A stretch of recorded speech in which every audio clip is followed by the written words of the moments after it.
안녕하세요, 지혜신당입니다. 이번 영상에서는 2026년 8월에 사고수 있는 띠와 나이 한번 점사 진행해 보도록 하겠습니다. 한번 바로 시작을 해볼게요. 8살. 이게 약간 키가 이만한 것에 부딪힌대요. 그러면 뭐 차보다 좀 낮은 오토바이, 하다못해 뭐 유모차. 이게 8살이면 8살 애보다는 좀 키가 큰 거거든요. 예를 들면 저런 것들도. 카트 종류들 있죠.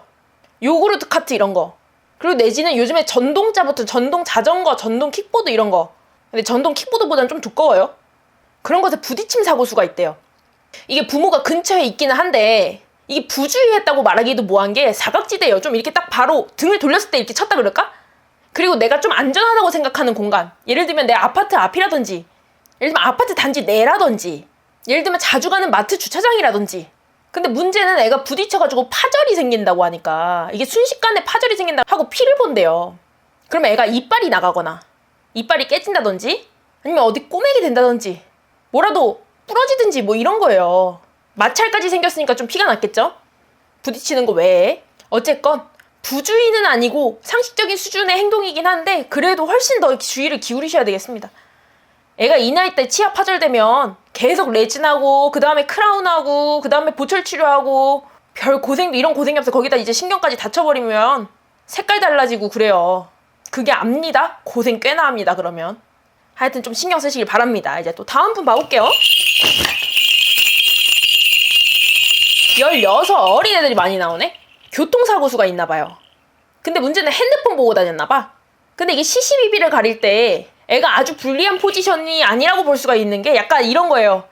초록불 안 끝났는데 거의 끝나가려고 하는데 애가 마지막 건너기만 하면 되는데 우회전하는 오토바이가 쳤다든지 아니면 버스가 가려가지고 애가 오는지 못 보고 차가 슬근슬근 가다가 살짝 부딪혔다든지. 근데 차로 살짝 부딪혀도 교통사고 주수는 꽤 나오거든요. 왜냐면 차대인이면 세게 부딪혔으면 날아갔죠. 하여튼 둘 다 긴장을 놓을 수 있는 뭐 이런 거예요. 근데 이제 뭐 한쪽이라도 조심했으면 괜찮았겠지. 근데 이 정도는 괜찮아요. 예를 들면 핸드폰 보고 다니는 게 그렇게 이상하지 않잖아요. 이 현대 사회가. 그리고 예를 들어서 우회전을 그냥 조금 빨리 가는 것도 별로 안 이상하잖아요. 사회적으로는. 어쨌건 뭐 분리, 유분리를 떠나서 어찌됐건 애가 다쳐가지고 기부스한대요.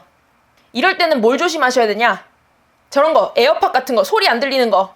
그런 것들 삼가시고 이 기간만 애한테 뺏어 놓으시고 그냥 유난히 더 유난 떨면서 교통안전 얘기 좀 하고 내지는 그냥 이 기간만 애를 픽드랍을 해주시든지 이렇게 좀 신경을 쓰셔야겠죠. 뭐 애가 깁스하는 게 뭐 그렇게 큰일이냐고 하면 큰일은 아니죠.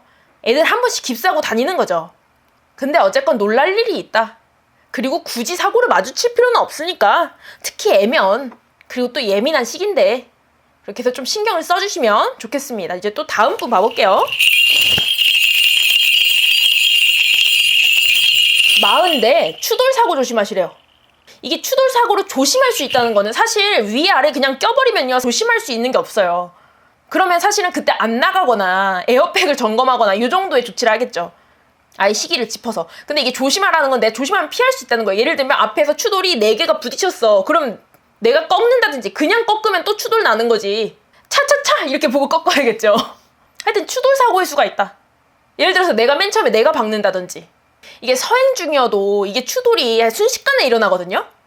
예를 들면 길이 미끄럽다든지 아니면 앞에서 아주 급브레이크를 밟았다든지 아니면 또 문제가 생겼을 수도 있지. 하여튼 추돌 사고일 수가 있으니까 이때는 운전할 때 긴장을 많이 하시고 긴장하기 힘들다? 대중교통 타시고 이럴 때 운전자 보험 한 번 더 들어놓으시고 그 정도 하시는 게 방책이 되겠습니다. 이게 추돌 사고가 관제가 되거나 그러면 좀 머리가 아픈데 예를 들면 몇 대 몇에 싸운다거나 요즘 추돌 사고 그런 일은 잘 없긴 하거든요. 나오면 보험사가 나오잖아요. 그러면 겹치는 보험사들이 있어요. 그럼 거기서 대충 합의를 때려줘요. 앞쪽으로 몰까 뒤쪽으로 몰까 이러거든요. 그래서 뭐 그런 것들은 실제로 문제가 되지는 않는데요. 그런 건 이런 거거든요. 경찰이 와서 그냥 사건 확인만 하고 그러면 사건으로는 안 걸도록 하겠습니다. 보험사 각자 부르셨죠? 뭐 이런 거 있죠. 근데 그렇게 하려면 사실은 다행인 거는 사람이 무슨 일이 났거나 그러면 그렇게는 못 하는데 하여튼 이런 부분 조심만 하셔라.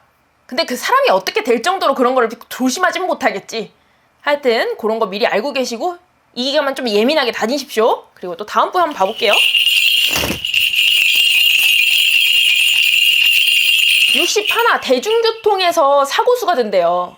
근데 본인한테만 들어요. 원래 대중교통에서 사고가 나면 한 번에 다 같이 들어야 되거든요. 예를 들면 버스가 뒤집힌다든지 아니면 어디 들이받았든지 그러면 다 같이 다쳐야 되는 거거든요. 근데 본인 혼자인 걸 보면 혼자 굴렀거나 넘어졌거나 부딪혔거나 아니면 그 안에 본인 혼자 타고 있었을 수도 있겠지. 하여튼 사고수가 있다. 정신 바짝 차리고 있어야 되겠어요. 원래 차 사고수가 있으면 타라는 게 대중교통인데 대중교통에서 사고수가 있으니 어쨌건 남이 운전하는 데서 사고수가 드는 거라서 지금 택시라고 해도 비슷한 사정이고요. 근데 이게 다치는 게 아주 조심해야 될 성격은 아니긴 한 게 이게 약간 액땜의 성격이 있어서요. 뭐 구조적으로는 그렇게 문제되는 상황은 아닌가 봐요. 그러니까 뭐 알고만 계셔라. 그렇게 했을 때 사람이 순식간에 말리면 나 지금 일도 안 풀리고 큰일 난 거 아니야 이렇게 느낄 수가 있잖아요. 근데 계속 엎친 데 덮친 격으로 계속 문제가 생기는데 나 지금 문제 있는 거 아니야? 이렇게 느낄 수도 있는데 뭐 그런 내용은 아니다. 하반기에 뭐 상문 어쩌고 뭐 이런 게 있나 봐요. 그러니까 그 정도만 알고 계시면 되겠습니다.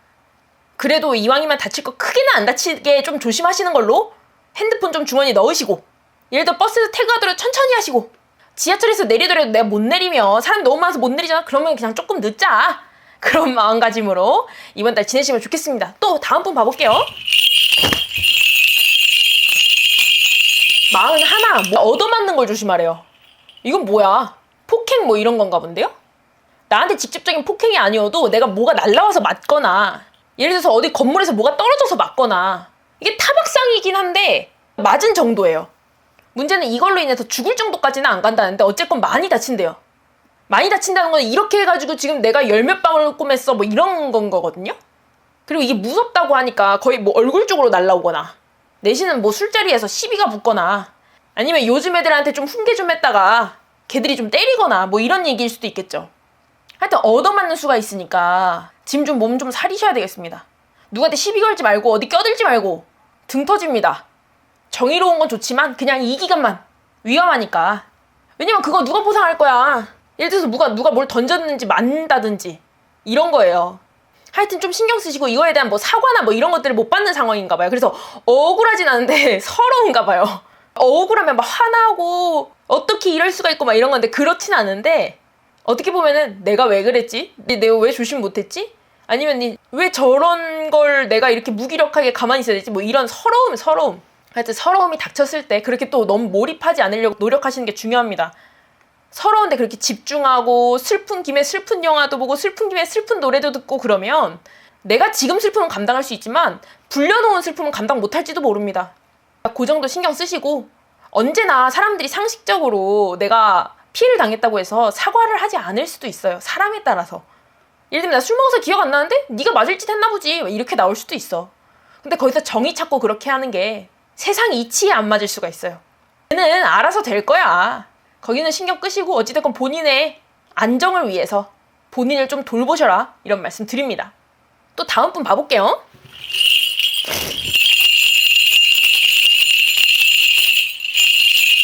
64세.